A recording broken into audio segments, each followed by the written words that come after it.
if you're one of those people who believe going to vet school was a total mistake, was the worst decision you ever made, or maybe you don't think it's the worst decision, but you definitely think it was a mistake and that you shouldn't have done it.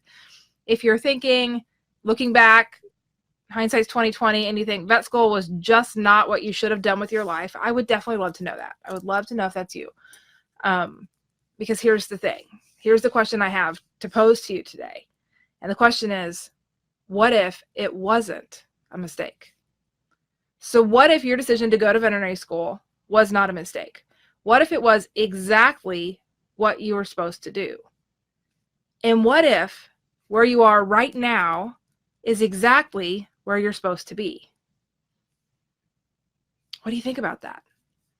So in thinking about that, what many of us are going to start to think about is like all the parts of our lives that we aren't happy with. And quite honestly, many of us in this profession are unhappy. Day in and day out, we're unhappy. We're stressed out, we're anxious, we're depressed, we're frustrated, we're overwhelmed.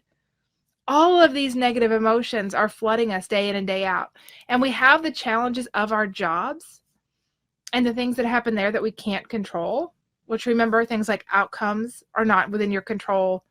The way that clients respond to you are not within your control.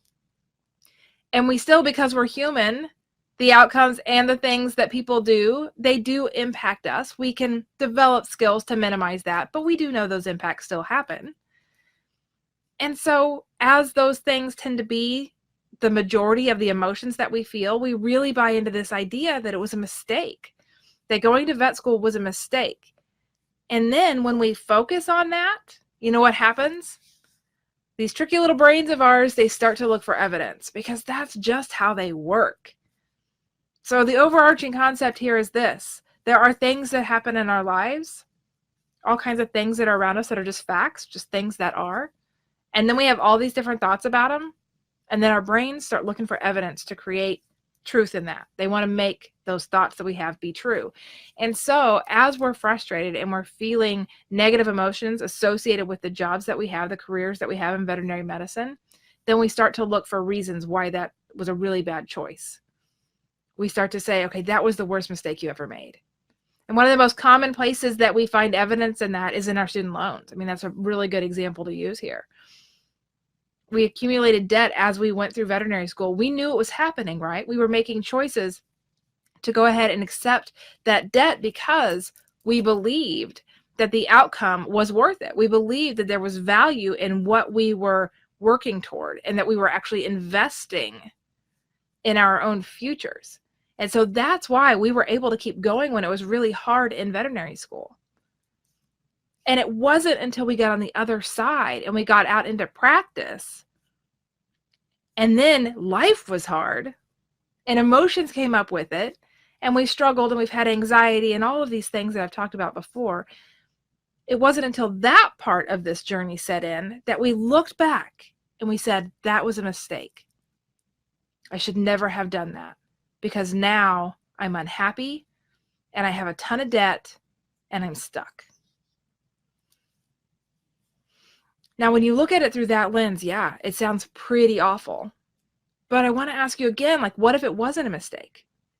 What if where you are right now and the things that you're experiencing right now are actually exactly the way it's supposed to be? That doesn't make your student loan debts go away, right? It doesn't make it just vanish.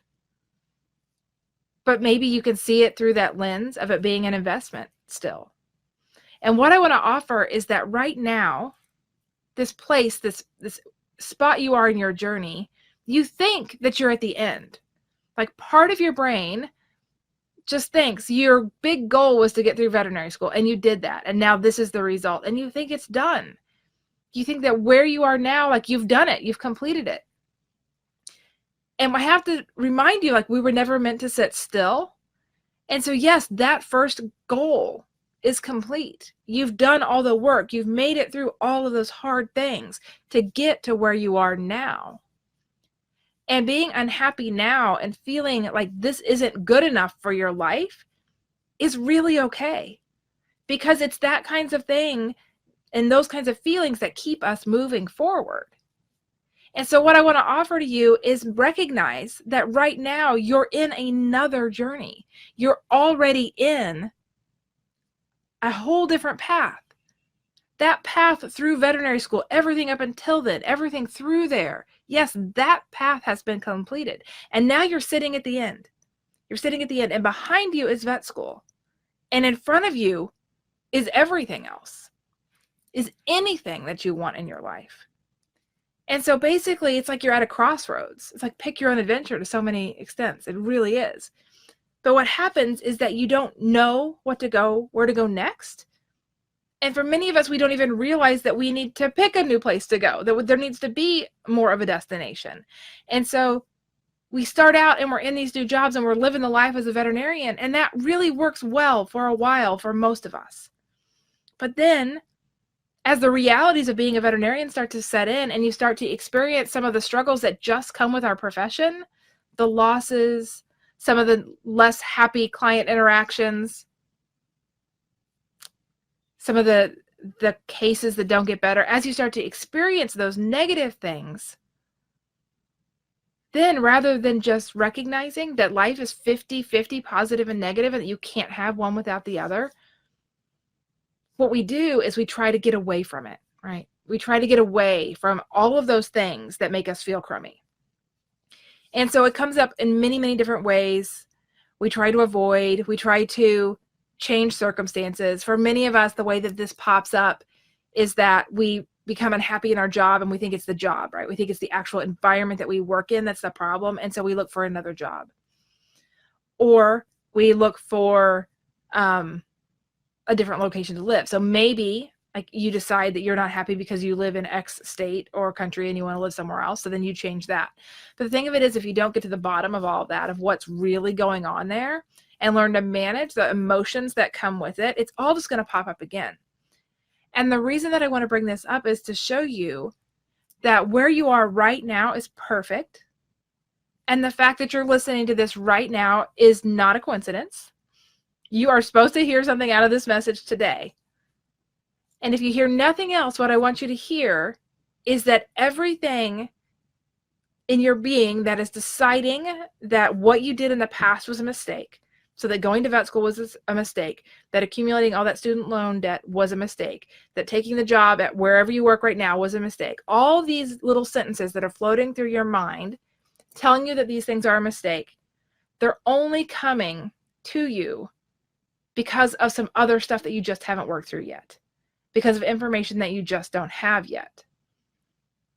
Right now, you haven't given your brain anywhere else to go. You haven't given it anywhere else to focus. And left to its own devices, the brain is always going to try to keep you sheltered, fed, and reproducing. That's just what the primitive brain does. That's just what evolution is all about, moving forward, right?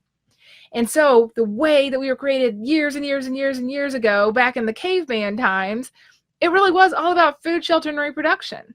And anything outside of that was considered scary and to be cautious of, because it threatened those three things.